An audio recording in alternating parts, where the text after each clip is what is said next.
Let me tell you a story that's really important to me, one that showed me what I believe to be the most important thing in the world. I'll show you how I think you can get it, how it's changed my life for the better, and how there's probably evidence that this is the secret to real happiness. Oh Lord, it's good to be here with you, Mr. O'Brien.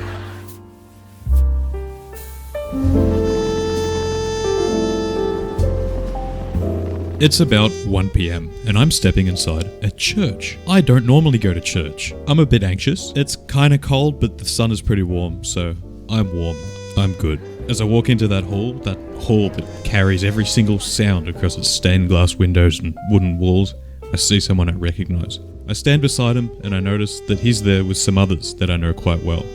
He greets me, I greet the rest. We do a minute of catching up and ask him how he's going. He says good, and not 5 minutes after we get in there, we're asked to leave, to get out of the church.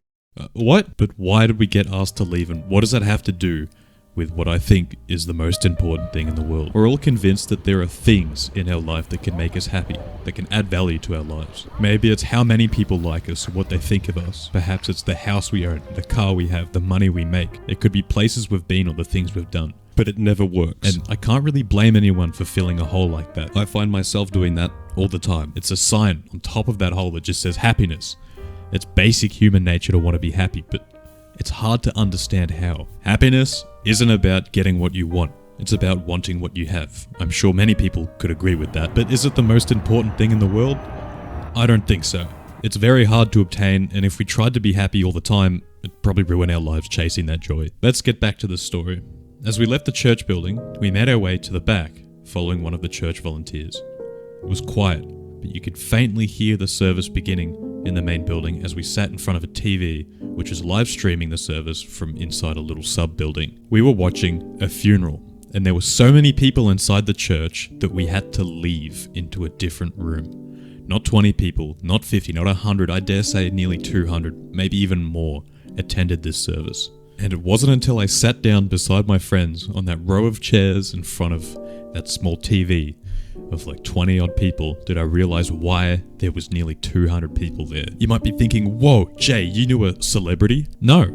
By all means, this was a fairly regular person in terms of fame. So you might be wondering, why were there so many people at this funeral? Each and everyone who got up to speak about this person spoke about them so greatly you wouldn't even think they were real. But I met this person, and every single one that talked about them were damn right.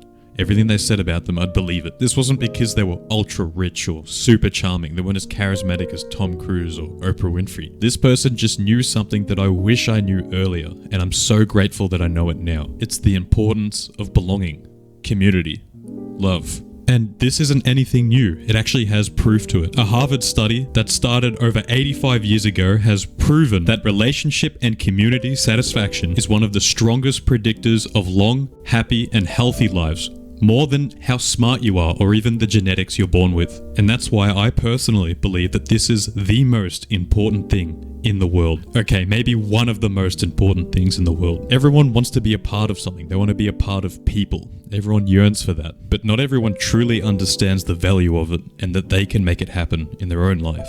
This person did, and it really showed. The way these people described this person was they were kind, they loved others, they were welcoming, they put in more effort, they didn't judge, they were there to talk. It sounded simple. After that day, I thought about it fairly often. I've been to quite a few funerals before, but this one just hit different. And I realized that I have to take action now. There's no point waiting. Nothing's going to come to me. And from the action I've taken so far, it's given me so much more than just a sense of belonging. I would even go as far as to say I've felt so much happier as a result. I felt so much more connected. I remember what it was like now to have real, true connections with people that I care for and love.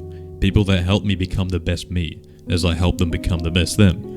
People that ask me how I'm going, I asked how they're going. People that show up, I show up for. And that hasn't just helped me gain confidence, it's helped me gain confidence in life too, in the future. And for the first time in a long time, I felt truly not lonely. So what am I doing right now about it? And what's some mindset changes and some actionable stuff you can do right now to make change? To do this, first, I think I had to wrap my brain around two really important subjects, and that is gratitude and the actual value of a relationship being much better than I thought it was. before I started this. There are plenty of guides that you can find on bettering your gratitude, but realizing the value of a relationship is just something else. It really does feel silly that I'm saying this, but other people want connection too. And when you properly and genuinely try to develop that, amazing things happen.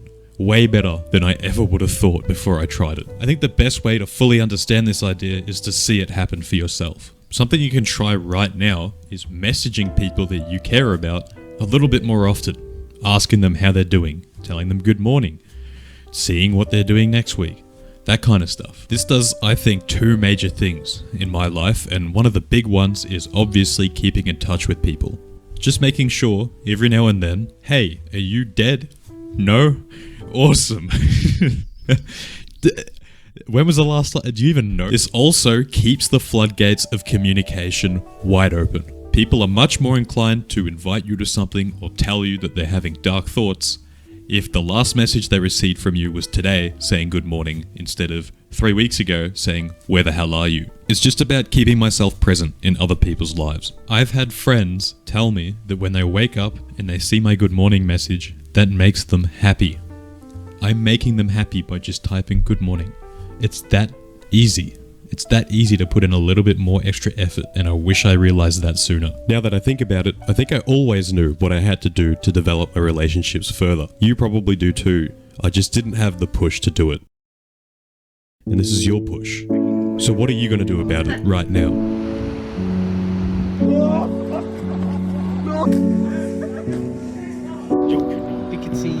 And if you want more ways you can help develop a relationship, I actually have a few videos on that. So there you go, you can watch them if you click somewhere on this screen, I think. I hope this videos help you realize the importance of belonging and how you can find that in other people, in connections, in relationships. Okay, I'm finished now, bye-bye.